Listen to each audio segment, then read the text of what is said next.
이번 시간에는 상가건물 임대차 보호법입니다. 조금 길더라도 살아가면서 알아둬야 되는 내용이니까.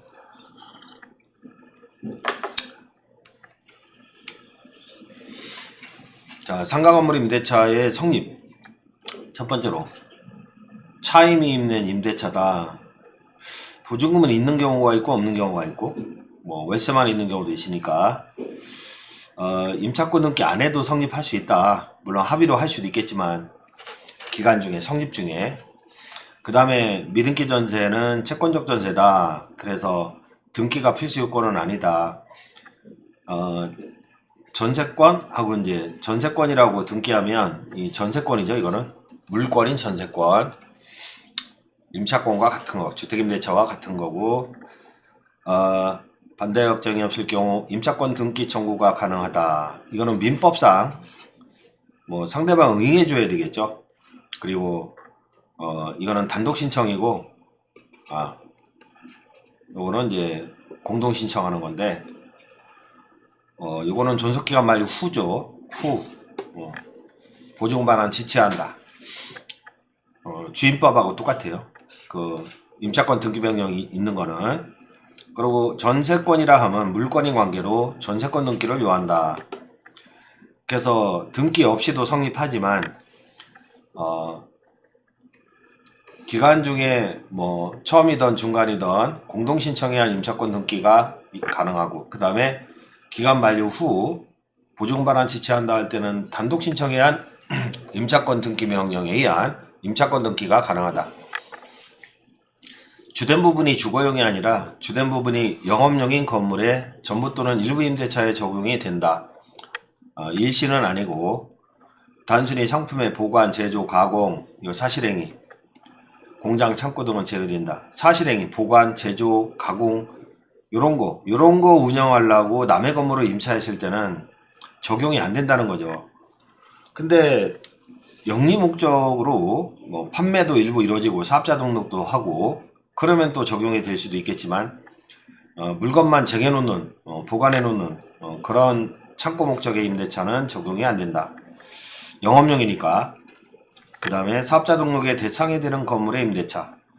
사업자 등록의 대상이 되는 건물의 임대차라고 규정이 되어 있어요. 그래서 비영리단체 건물의 임대차는 사업자 등록 대상이 아니거든요. 비영리니까. 동창회 사무실, 종교단체, 뭐 자선단체 사무실 이런 것들은 상인법의 보호를 받을 수 없다는 거죠. 그 다음에 이제 환산보증금 9억 원 초과하는 임대차. 그 주택임대차보호법은 그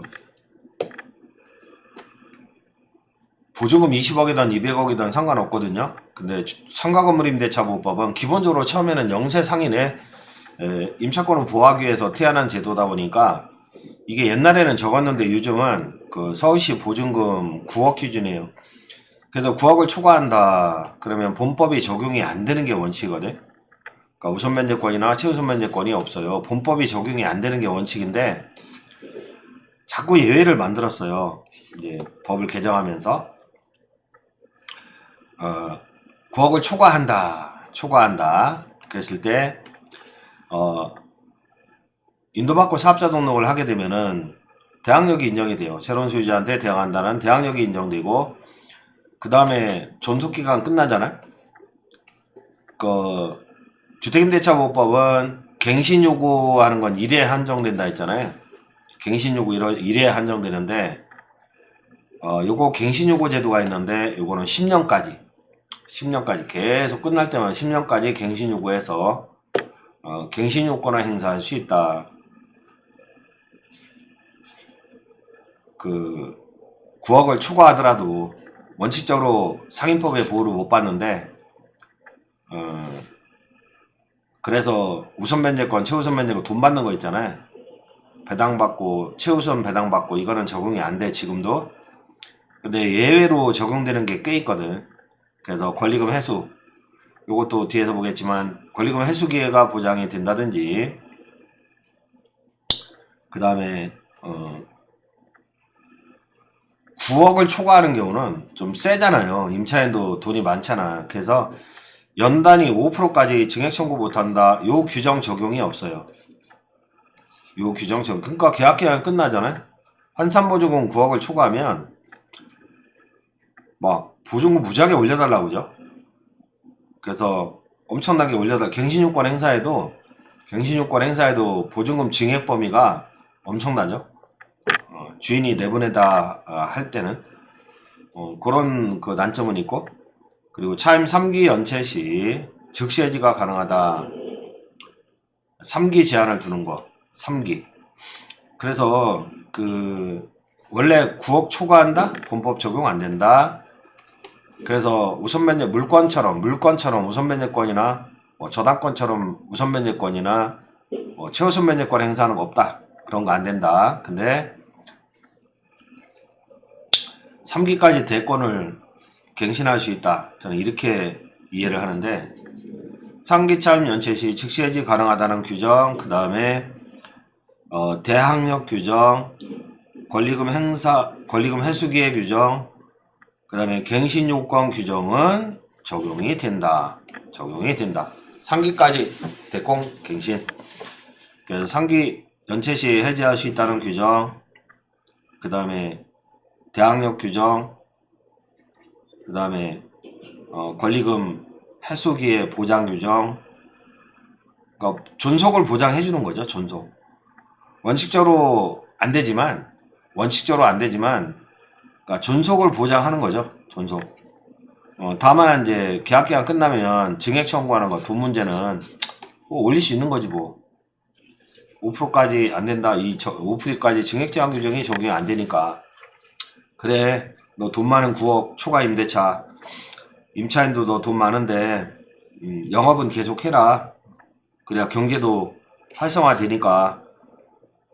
그래서 새로운 수요자가 나타나도 존속보장 되고, 그리고 존속기간을 연장할 수 있고, 그리고 투입한 게 많은데 이제 권리금 회수기에도 주고, 그리고 3기까지 연체해도 되고, 그러니까 3기 연체 시 해지할 수 있는 거죠. 그래서 3기까지 대권갱신 요거는 적용이 된다. 원칙적으로 9억입니다. 초과는 적용이 안 되고. 공장도 상가 건물 임대차 보호법 적용을 받을 수 있습니까? 했는데 보증금 5천에 월차임 300만원에 공장 용도로 임대차였다. 제조업으로 사업자 등록을 했는데 상인법 적용을 받느냐? 근데 요게 입증의 문제인데, 그 제조하고 다른 데 납품하는 게 아니라 거기서 사업자 등록을 내서 장사까지 했다면, 영업용으로 사용했다면 상인법의 보호를 받을 수도 있겠죠. 그래서 그 영업용으로 사용했냐 뭐냐, 이거는 실질, 그러니까 돈 받고 판매도 했는지 여부, 그걸 입증해야 되겠죠. 계산서 끊고 뭐 부가세도 뭐 이런 거 세무적으로 처리한 거 보면 거기서 장사도 했구나. 그걸 입증한다면 상인법의 보호를 받겠죠. 단순히 보관제조 가공 등의 사실행위만 이루어진다면 본법 적용 받을 수 없으나 상행위, 영리 목적의 장사행위가 이루어졌다면 상인법의 보호 대상이 된다. 그 다음에 이제 적용 범위와 관련해서 주택임대차보호법은 보증금이 20억이든 200억이든 보호가 된다고 했는데 9억까지죠. 9억까지. 서울시는 9억까지. 그러니까 9억을 초과하는 경우는 원칙적으로 적용 안 되고, 예외적으로 대권갱신 3기 대권갱신까지만 적용이 되고, 원칙적으로 상인법의 보호를 못 받고, 그 다음에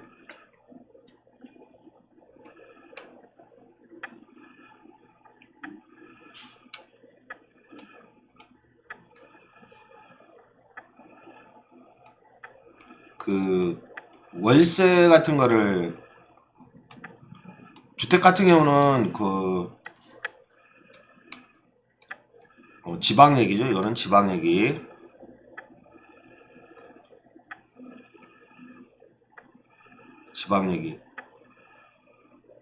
환산보증금 얘기는 좀 이제 계산식이 나오니까.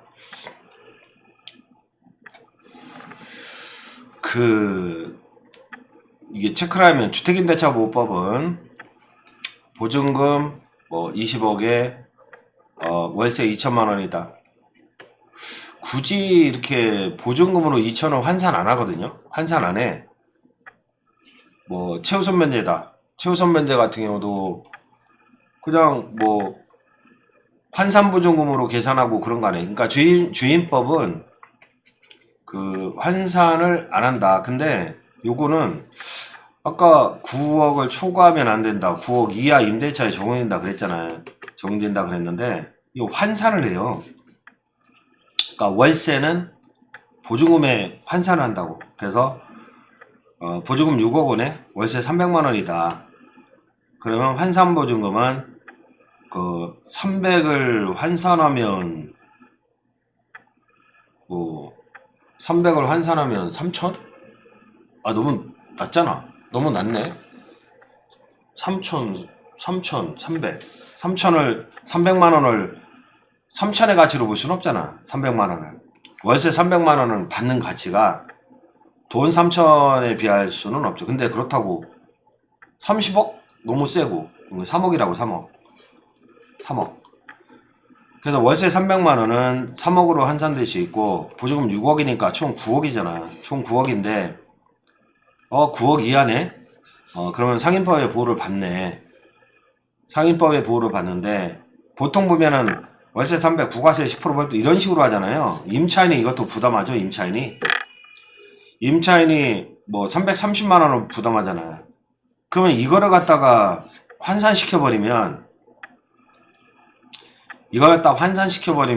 상인법의 보호를 못 받잖아. 이걸 빼버려야 상인법의 보호를 받는 거지. 그랬을 때 지금 뭐 법원의 입장하고 그 세무서 법무부 국세청 여기 입장하고 여기는 뭐 이걸 포함시켜서 계산해라. 그러니까 법원의 입장은 요건 빼라 했는데 결정적으로 다투는 거는 법원 가서 다투는 거니까 요걸 빼고 계산하는 게 맞겠다. 그래서 요거는 9억으로 보겠다. 9억 3천이 아니라 그렇게 해석을 하거든요. 물론 뭐 판례가 어떻게 될지는 앞으로 모르겠지만 그 다음에 관리비도 이거는 사용의 대가가 아니잖아요. 그 관리비도 빼. 월차임에 적용할 수 없다. 환산할 때는 월세가 얼마냐? 300? 그러면 300. 그러니까 월세가 300이다. 그러면 이제 뭐 부가세 30이다. 뭐 관리비 50이다. 이거는 다 빼고 요걸 가지고 3억으로 이렇게 계산하는 게 맞는 것 같다. 대법원 판례는 아직 없으니까. 근데 관리비는 명확히 월세가 아닙니다. 근데 부가세 문제도 그런데 그 지방법원 법원 입장으로 이해하시고 주임법은 1년 보장, 2년 보장인데 이거는 1년 단위로 보장합니다. 1년 단위로. 근데 만약에 6개월 1년을 정했다. 6개월을 정했다. 그럼 임차인은 1년을 주장해도 되고 6개월을 주장해도 되고 임대인은 6개월 만에 나가 이렇게 못하죠. 임차인 마음이다. 법정갱신 자동갱신인데 요거는 1개월로 아직까지 돼 있어요. 주택임대차보호법은 2개월이었잖아요. 근데 이거는 1개월로 돼 있는데 이렇게 뭐 예컨대 뭐 1년 단위로 보장된다. 존속기간 만료 전 1개월, 전 6개월 요 사이에 임대인이 뭐 나가라 소리나 올려달라 소리 없다. 그러면 뭐 임대인이 아무 소리가 없었다는 거죠. 임차인도 가만히 있었고 그러면 자동갱신된다. 자동갱신되고 연 단위로 자동갱신되고 또 해지 통지했다. 나 나갈게. 그럼 3개월 만에 수말하고 그 다음에 1년 단위로 연장되죠. 근데 임차인이 까먹고 지나갔어. 그러면 나 나갈게. 그러면 해지 통지 임대인이 받은 날로부터 3개월이 지나면 해지의 효력이 생기니까 그때 보증금 받아오면 되는 거죠. 그때 보증금 받아와라. 그 다음에 임차인이 뭐 임차인이 나가라 했더니 이제 갱신 요구하네. 거절하지 못한다 이렇게 돼 있어요. 갱신 요구 거절 사유. 3기 차임에 달하도록 연체한 사실이 있다. 그 주임법에서는 2기 연체한 사실이 있다. 네가 갱신 요구하는데 나 너 못 살아 나가 이렇게 너 3기 차임 연체한 적 있잖아. 그리고 너 용법 위반했잖아. 왜 거기다가 룸사롱 차렸냐. 그거 그거는 아니다. 그거 나가라. 서로 합의하에 상당 보상을 했다. 꽤 많이 보상을 요구하죠. 무단으로 전대했다. 동의도 없이. 갱신 요구 거절 사유가 되고 전문화 일부를 고의나 중대한 과실로 파손했다. 또는 뭐 전문화 일부가 며칠 뒤어 뭐 홍수가 와서 떠내려갔다. 그 다음에 전부나 대부분을 철거 재건축 점유 회복이 필요하다. 요 경우도 미리 이제 고지를 해야 됩니다. 그 계약서에 보통 쓰죠. 그러니까 언제까지 해라. 그리고 그때는 나가야 된다 했더니 갱신 요구한다. 안 돼요. 미리 요 경우는 고지해야 된다. 그리고 그 구청에서 철거 명령이 나와서 무너질랑 말랑해. 그리고 다른 법령에 따라 도정법이나 빈소법으로 뭐 철거 재건축한다. 상간차임 보호를 안 하죠. 그 밖에 임차인이 뭐 의무를 현재 위반하거나 임대차를 계속하기 어려운 중대한 사유가 있다. 이거 뭐 둘이 칼부림하고 싸웠다. 형사 문제가 됐다. 보고 싶겠습니까? 나가야지. 그리고 3기 대권갱신이라고 했잖아요. 9억 원을 초과하는 임대차도 갱신 요구할 수 있다고. 갱신 요건을 주장할 수 있다는 거죠. 서울시 9억 원을 초과하는 임대차에도 갱신 요건을 주장할 수 있다는 거죠. 그 다음에 당사자는 상가 건물 조세 공가 물가가 올랐다. 그래서 증감 청구할 수 있다. 연 5%. 원래 연 단위로 5% 증감 청구할 수 있다는 규정이 있는데 그 9억을 초과하는 경우는 이거는 안 돼요. 그래서 갱신 요구를 몇 번이든 행사할 수 있는데 그 무작위에 올려달라고 해도 시세대로 올려달라 해도 할 말은 없습니다. 그러니까 뭐 그 사업은 전쟁이라고 하잖아요. 아니면 지옥이라고 하잖아. 사업하는 게. 그래서 건물주와 임차인 간에도 임차인은 거기서 먹고 살아야 되는데 막 갱신 요건 행사했더니 막 무작위에 올려달라고 하고 재판해야 되고 이거 쉽지 않아요. 좋은데 취업하는 게 최고죠. 그 다음에 차임 증액 청구는 연 단위로 5%까지 증액 청구 가능하다는 규정이 있고 9억을 초과하지 않는 경우 그 다음에 보증금 전부 일부를 월 단위 차임으로 전환한다. 전환되는 금액에 그러니까 아까 그 상인법에 보호를 받느냐 100을 곱한다고 했잖아요. 월세에다가. 그죠? 뭐 9억을 계산한다 할 때. 근데 요거는 이제 월세. 저기요, 저 보증금 5억에 100만원 한데 한 1억만 돌려주실 수 없어요? 그거에 이게. 그러면 4억에 얼마로 약정해야 되냐? 4억에 얼마를 약정해야 되냐? 보증금의 전부나 일부를 월 단위 차임으로 차임 전환이죠. 보증금을 환산 이게 아니라 차임 전환. 월세로 보증금 환산은 100을 곱하고 그 다음에 보증금을 월세로 전환한다 할 때는 어떻게 계산할 거냐 했을 때 10%가 아니라 연 12% 또는 기준금리 곱하기 4.5 이렇게 하는 기준금리가 2라면 9네요. 9. 만약 2라면 9%. 요렇게 그 월세로 환산을 할 수 있다고요. 그래서 보증금 1억 원을 임대료 월차임으로 전환한다 할 때는 12%. 그러면 연 1200이고 월 100만원이네. 또는 뭐 기준금리가 만약에 1.5라면 기준금리 1.5 곱하기 4.5는 6%잖아요. 중 낮은 비율이잖아. 낮은 비율. 그러면 연 600이고 월은 50만원이네. 이렇게 전환을 한다. 그 다음에 9억 초과 상인법에는 이거 적용이 안 돼요. 오로리 3기 대권갱신만 적용이 돼요. 갱신 요건은 인정되지만 연 5% 차임 증액 제한 적용 안 받는다고 몇 번 말씀드렸고, 그래서 임차는 건물주의 과다한 인상 요구를 감수하든지 소송으로 다투든지 그렇게 해야 돼요. 그 다음에 임차인이 제3자에게 자신의 임대차를 주장할 수 있는 권리가 대항력인데 임차인이 대항력 가출 당시에 저당권, 가압류, 가등기, 담보 가등기, 돈 받는 가등기, 담보 가등기. 요거 돈 받는 권리 없어야 돼. 아니 저당권 밑에 인도받고 사업자 등록했다? 이거 대항력 없어요. 꼭대기 해야지. 그래서 임차인의 권리가 말소기준 권리보다 선순위라면 꼭대기 목적물의 경매 시 임차인은 낙찰자에게 임차권의 대항력이 있다. 요게 이제 인도 주민 등록, 인도 사업자 등록, 그 다음에 저당권 또는 가압류 또는 담보 가등기 요러면 대항력이 있어요. 그 다음에 대항력 결과 임차인은 별다른 사유가 없다면 임대차 종료일까지 영업할 수 있다. 그죠? 대항력이 있으니까. 임대차 기간이 만료할 때 낙찰인은 새로운 임대인에게 보증금 반환 청구할 수 있다. 그러니까 보증금 뭐 가지고 인도받고 사업자 등록했다 할 때 새로운 소유자가 나타나잖아요. 대항력이 있으면 보증금 줄 때까지 못 나가 할 수 있어요. 물론 확정인자 있으면 배당을 요구하는 거로 선택할 수도 있겠지만 그 다음에 대항력을 선택할 수도 있는 거고 인도 사업자 등록한 다음날 그 이 길에 대항력이 있다. 그 다음에 대항요건, 전속요건 사업자 등록 빼면 대항력 상실한다. 주민등록 빼면 주택임차인의 대항력도 상실하니까. 그리고 배당요구 종기까지 존속하고 있어야 된다.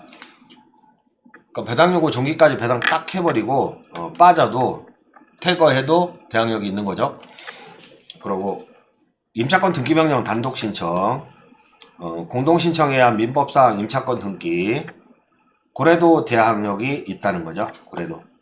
그 다음에 보증금의 액수에 제한이 없다. 보증금 9억을 초과해도 아까 3기 대권갱신 그죠?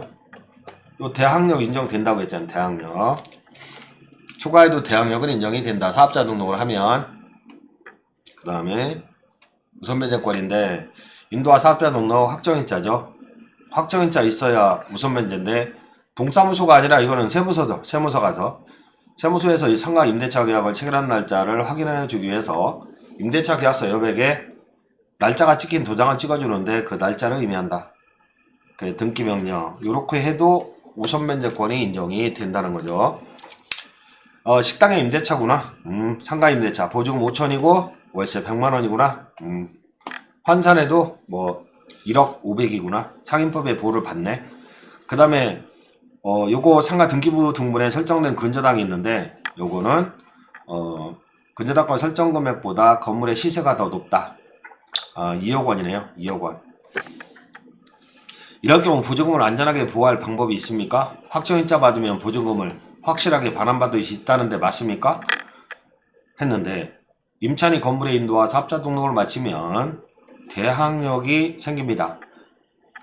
근데 선순위 저당권 밑에는 대항력 없어요. 선순위 저당권 밑에는 대항력 없다고 했고 확정일자를 받음으로써 우선변제권도 생깁니다. 그러므로 질문자님은 건물의 인도와 사업자 등록을 신청함으로써 대항력뿐만 아니라 경매될 때 대비해서 확정일자를 갖춰야 된다. 근데 인도 사업자 등록은 그 밑에 있으면 안 되고 위에 있어야 된다. 경매대금보다 선순위 권리금액이 크다. 경매대금보다 요 보면 식당의 임대차 5천만원, 100만원 똑같은 거네요. 경매대금보다 선순위 권리금액이 크다면 그러면 이제 배당 하나도 못 받을 수도 있고 0원 선순위 저당권 그 다음에 이제 상가 임차권 얘가 다 가져갈 수 있는 거죠. 물론 최우선 변제는 뒤에서 보겠지만 거기 요건에 해당돼야 되죠. 그래서 배당을 못 받을 수도 있고 그래요. 순위 배당 받으니까 우선 변제권은. 그 다음에 이제 최우선 변제권은 환산보증금 합계 환산보증금. 근데 주택 임대차 보호법에서는 최우선 변제 얘기할 때 1억 6,500이다 5,500까지 최우선 변제 받는다. 요거 환산해요? 안 해요. 환산 안 한다고. 근데 상인법은 환산이야 그냥 하여튼 간에. 장사하는 사람들은 계산을 좋아하나 봐. 상인이니까 계산 잘 해봐. 이러고 환산을 요구해요. 환산보증금 할게. 이렇게 되는 거죠. 요거 1억 6,500 뭐 월세까지 집어넣어 버리면 최우선 면제 못 받는 경우가 많은데, 주임법은 웬만하면 최우선 면제 받아라. 근데 이거는 상가는 웬만하면 최우선 면제 못 받아요. 월세까지 합치면. 그래서 환산보증금 서울시 6,500이에요. 6,500. 서울시 6,500. 보증금 뭐 5천에 월세 100만원. 그러면 1억으로 환산되고 1억 5천? 에이, 최우선 면제권이 있다 없다? 없다.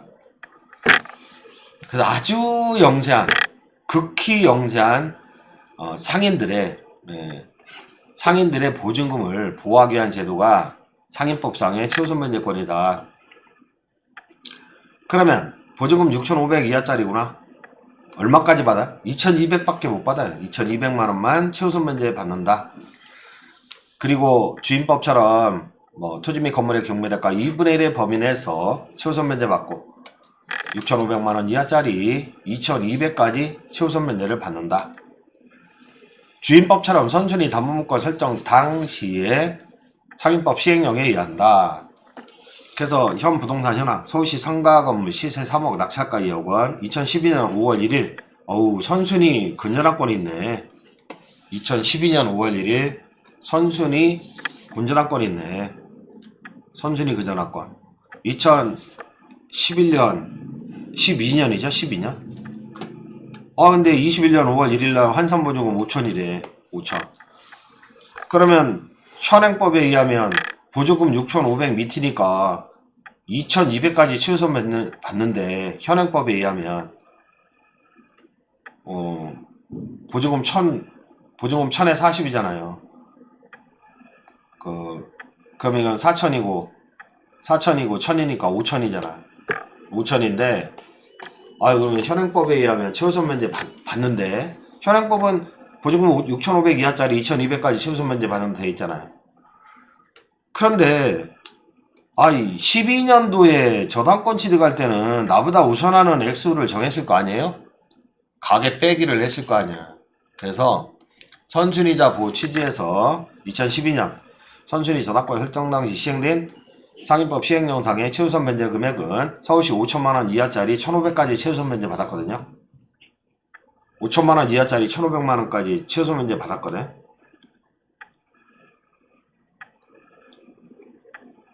보조금 6,500 이하 있는 경우로서 6,500. 그럼 5천만원 이하짜리 최우선 면제 받았거든.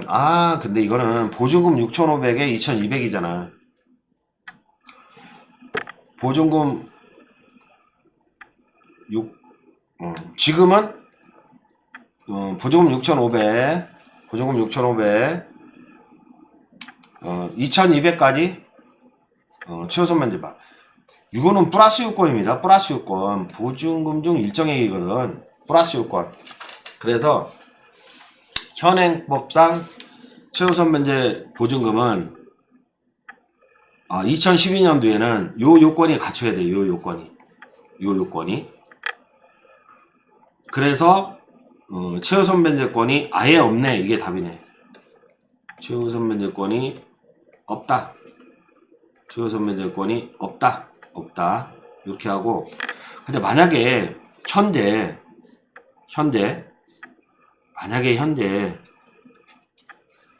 최우선 면제권은 1,500만원까지였다. 만약에 현재 5천, 보증금 5천에 환산보증금이 5천이래. 현재. 그죠?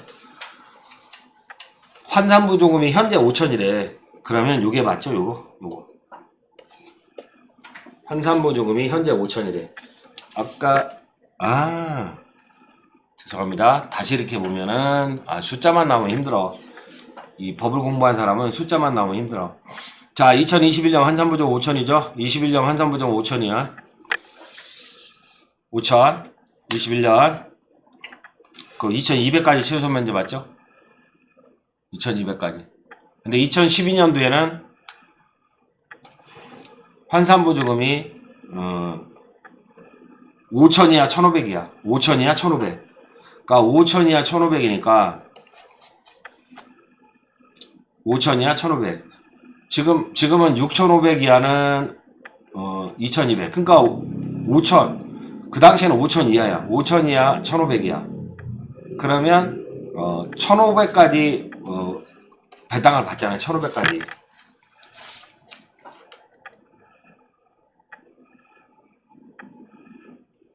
그래서 그 1,500만 원까지 최소 면제권이 있다. 이렇게 돼 있는데 5천이야. 그 당시에는.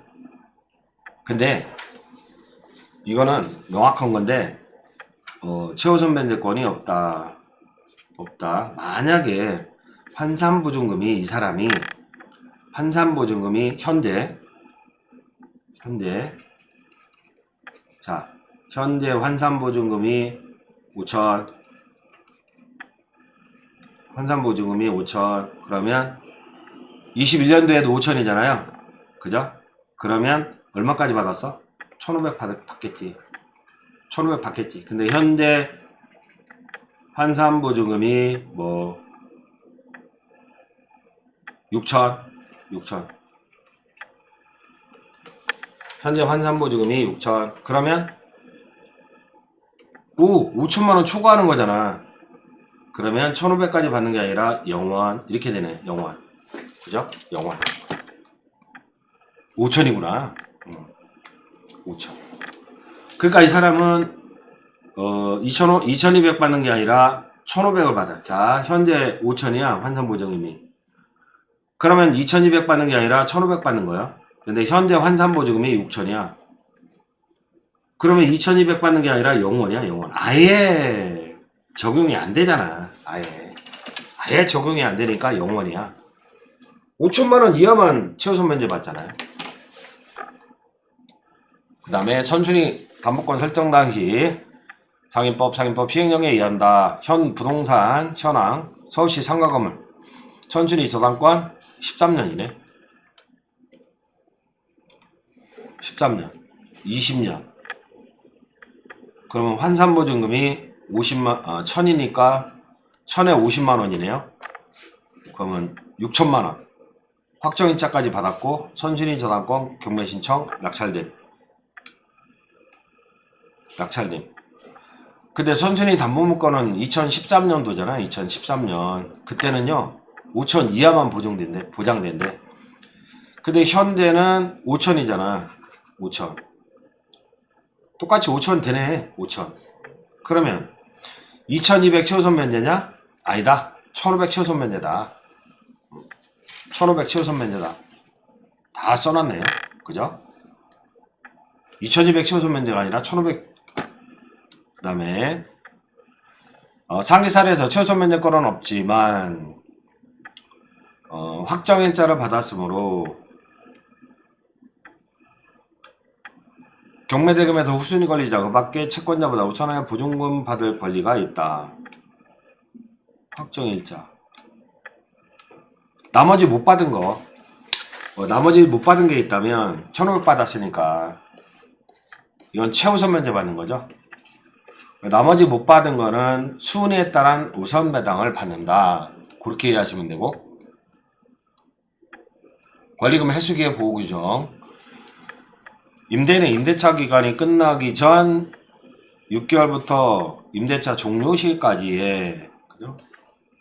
권리금이야. 권리금 6개월 다음 각호 어느 하나에 해당하는 행위를 함으로써 권리금 계약에 따라 임차인이 주선한 신규 임차인이 들여는 자로부터 권리금 지급받는 거 권리금 받고 빼는 거 있잖아요. 가게 빼는 거 요거 방해하면 안 된다.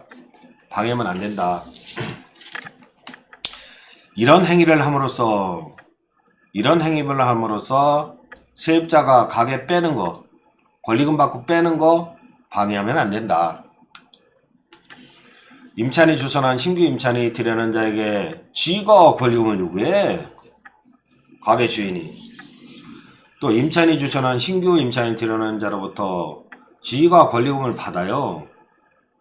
또 임차인 중에 신규 임차인으로 임차인에게 야 임차인한테 권리금 주지마 뭐 이런 식으로 방해하는 행위 하지 마라 이거요. 방해하는 행위 1개월 6개월 요 사이에 가게 주인이 지가 나한테 권리금 달라 나한테 권리금 달라 또는 임차인한테 권리금 주지마 이런 얘기 하지 마라. 다음 것과 어느 하나의 사유가 있을 때는 그러하지 아니하다. 그러니까 임차인이 주선한 신규 임차인이 되려는 자에게 그러니까 신규 임차인이 되려는 자 그러하지 아니함. 얘가 조세 공과금 또는 주변 상가 건물의 차임 보증금 그밖에 부담에 관한 금액에 비추어 현재의 고액의 차임과 보증금을 요구한다.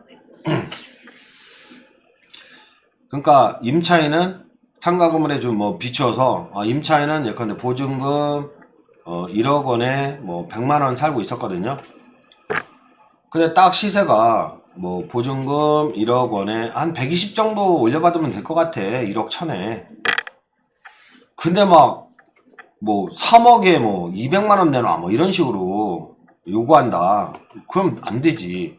그 밖에 정당한 서유 없이 임대인 임차인이 주선한 신규 임차인이 되려는 자와 임대차 계약 체결을 거절한다. 정당한 사유 없이 거절할 너 마음에 안 들어. 생긴 게 이상하다. 마음에 안 들어. 이런 행위로 권리금 받는 기회를 방해하지 마라 이거죠. 그 다음에 임차인이 주선한 신규 임차인이 되려는 자가 보조금 차임을 지급할 자력이 없다. 얘 신용불량이래. 자력이 없. 월세나 내겠어? 그럼 거절할 수 있는 거지. 임차인이 주선한 신규 임차인이 되려는 자가 임차인으로서 의무를 위반할 우려가 있다. 막 도박장 개설한 전력도 있고 막 팔에 문신도 있고 뭐 이러한 사유가 있다. 입증의 문제죠. 그 다음에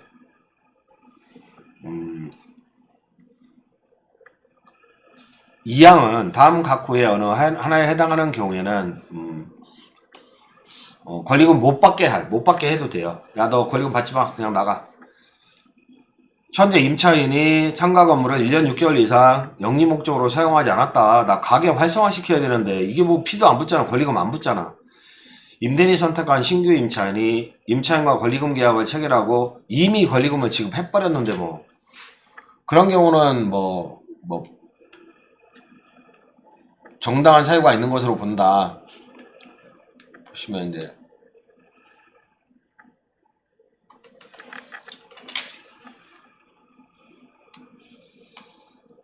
그 예전에는 권리금도 못 받고 쫓겨나고 했었는데 이제 법을 개정해서 이렇게 6개월에서 임대차 종료 시까지 다음 각고 어느 행위를 함으로써 주선한 자 요 임차인으로부터 권리금 받는 거 방해하지 마라. 요게 이제 1항이잖아요. 방해하지 마라. 뭐 네가 직접 받으려고 하고 이런 식으로 방해하지 마라. 막 보조금 엄청 올려가지고 방해하지 마라. 정당한 사유 없이 말이야. 얼굴이 마음에 들지 않는다고 방해하지 마라. 요거. 근데 정당한 사유가 있어. 이때는. 신용불량 마음에 안 들어. 이제 도박장 개설 전력이 때 마음에 안 들어. 정당한 사유가 있대요. 요거. 정당한 사유가 있대. 그러면 권리금 못 받게 할 수도 있다. 그 뜻이고. 그 다음에 임대인이 위 규정을 위반하여 임차인에게 손해를 가했다. 손해를 배상할 책임이 있다. 손해배상액은 신규 임차인이 임차인에게 지급하기로 한 권리금과 나 저 1억 받기로 했는데 저 못 받게 막 방해하잖아. 임대차 종료 당시 권리금 중 낮은 금액을 넘지 못한다. 지가 지급받기로 약정한 거 종료 당시 권리금 중 그러니까 신규 임차인이 임차인에게 지급하기로 한 거 그 다음에 임대차 종료 당시 권리금 이미 형성된 권리금이 1억이었는데 얘는 1억 1천 받기로 했나봐요. 그 1억 원을 넘지 못한다.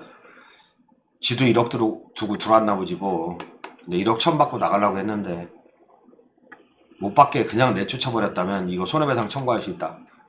임대인에게 손해배상을 청구할 권리는 임대차 종료한 날로부터 3년 이내 행사하지 않으면 시효로 소멸한다.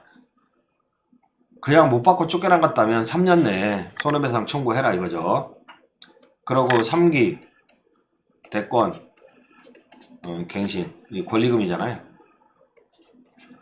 그러니까 보증금 9억을 초과한다 하더라도 요 권리금 받을 기회를 보장을 해준다는 거죠.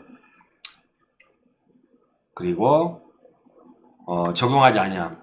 막 이거 대규모 점포입니다. 어마어마하게 매장이 큰 이마트 큰 거에, 백화점 큰 거에 이제 입점이 돼 있다. 그러면 이 권리금 못 받아요. 그런 거는 회사 차원에서 큰 대규모 점포. 근데 전통시장은 받을 수 있지만, 그리고 국유재산 있잖아요. 원래 그 남대문 뭐 강남의 지하상가 같은 것도 권리금 받고 거래 못 하는데 뭐 불법적으로 하긴 하죠. 그 다음에 기타 규정. 민법상 해지 사유 외 3기 차임액에 달한다. 해지할 수 있죠. 즉시 달한다 이거죠. 그 다음에 근데 실무상 해지는 의사표시잖아. 그래서 이렇게 이제 상대방한테 도달하잖아. 근데 한 달, 두 달, 석 달 연체했어. 근데 보통 보면 뭐 문자나 내용 증명으로 도달을 시켰다. 카톡이 오면 이거 읽지 마. 읽지 말고 그 문자도 읽지 마. 근데 보통 내용 증명으로 딱 도달하잖아요. 그럼 요때까지 한 달 내버리면 되지. 그럼 2기 차임이 연체가 되니까 즉시 해지 안 당하잖아요. 그 다음에 이제 전대차 하는 거. 전대차. 그러니까 전차인도, 그러니까 임대인, 임차인 동의 얻어서 전차인 만들었다. 전차인도 10년까지 갱신요구 주장할 수 있고, 그 상가는 전차인이 많거든요. 그 인샵 해가지고 전차인이 많은데 10년까지 주장할 수 있고, 보증금 9억 이상, 계약갱신의 특례, 5%까지 증액 제한 청구 못하는 거, 상기 차임 연차 시 쫓겨나는 거, 증감 청구권, 뭐 9억 밑에 5억이다. 그럼 연 단위로 증감 청구할 수 있고, 월세를 보증금을 월세로 전환할 때 산정률의 제한 규정도 적용할 수 있고, 참고 삼아 보시는 거고요. 그래서 웬만한 거는 전차인도 임차인 보호 범위 내에서 전차인도 보호를 하고 있다. 그 다음에 동의를 받고 전대차 계약을 체결한 전차인은 임차인의 권리 범위, 10년까지 행사할 수 있잖아요. 갱신 청구권을. 그러면 임차인을 대신해서 계약갱신 요구권을 행사할 수 있다. 그 다음에 전차인도 상가 건물 임대차 보호법 적용 받을 수 있습니까? 이렇게 보호를 임차권의 범위 내에서 임차권이 가지고 있는 거 그럼 보호를 받을 수 있어요. 전차인 갱신 요구권 행사할 수 있다. 근데 그런 건 좀 그렇죠. 권리금 전대까지 났는데 임차인은 권리금 회수 기회를 줬어요. 최근에 법 개정으로. 근데 전차인까지 샵인샵까지 그거까지는 아직은 미치지 않습니다. 전차인은 권리금 회수기의 보호를 받을 수 없습니다. 법상. 동생에게 전대차하면 우선 면제권을 행사할 수 있습니까? 음식점 운영하려고 보증금 2천만원, 월세 120만원 임대차 계약 체결하면서 계약금 200만원 지급했다. 근데 영업할 수 없는 개인 사정이 생겨 임대인에게 양해를 구했더니 계약금 돌려줄 수 없다고 한다. 만약 제가 동생에게 전대하고 동생이 사업자 등록 마치고 확정일자 받으면 우선 면제권을 행사할 수 있을까요? 요거는 임차인은 직접점유자고 동생은 간접점유자고 동생은 직접점유자인데, 임차인이 대항력과 우선 면제권을 유지하기 위해서는 건물을 직접 점유하고 사업을 운영하는 전차인이 얘가 직접 점유하는 자가 사업자 등록을 했어야 된다. 그렇게 해석이 되고요. 임차인이 동생에게 적법하게 전대했다면, 사실 상가도 동의 얻어 전대해야 적법합니다. 건물을 직접 점유하면서 사업을 운영하는 전차인인 동생이 금영위로 사업자 등록을 적법하게 했다면 임차인은 상가 건물 임대차 보호법상 대항력과 우선 면제권을 계속 유지할 수 있다는 거. 그래서 6강 보강의 1강은 여기서 마치도록 하겠습니다.